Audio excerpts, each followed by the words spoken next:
With Urziquistão, we have these phases of map development where it's almost like the progress just kind of jumps out at you. And it's like, look how far we've come.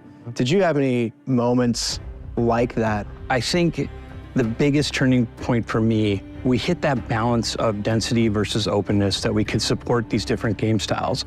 You can learn the map, you can use zip lines, you can use ascenders, you can find new ways to attack. You can use a train that's now drivable. We finally had those pieces together, and we had the Modern Warfare 3 faster movement, we had the slide cancel, we had all those pieces. You want Urziquistão to stand up on its own. And so the second that I had that sort of epiphany, it was just like, yes, we are there. The map development of Urziquistão is so large. It's a massive undertaking from a massive amount of talented people that really care. To start, we have pre-production, and that includes where do we want to go, what map do we want to do, how big do we want to make it, what do people really like? You know, we're looking online, we're looking at consumer sentiment, and it kind of just expands from there into our design team. And they're starting to do blockout. In the blockout portion, how much of it is just core multiplayer learnings?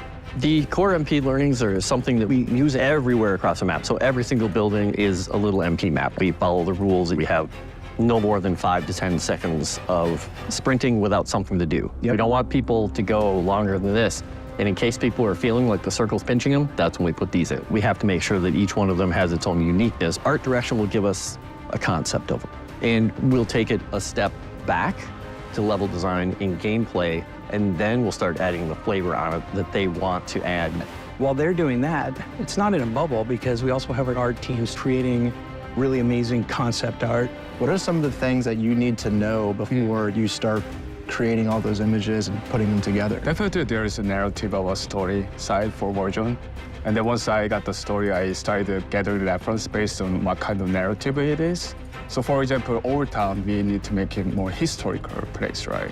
So maybe underneath the foundation can be stone bricks. Based on general guidance, you can see the brick material underneath. Right. And then they build the top of the building. I had a lot of communication with art direction to make sure that we could see how can we continue this type of art language. How can we push this for the player, right? Is this area something that the player can get into? You know, like all the different ways that players can enter and traverse between these buildings. What I love about Urziquistão is that we've had this incredibly creative group of people that are passionate about what they do.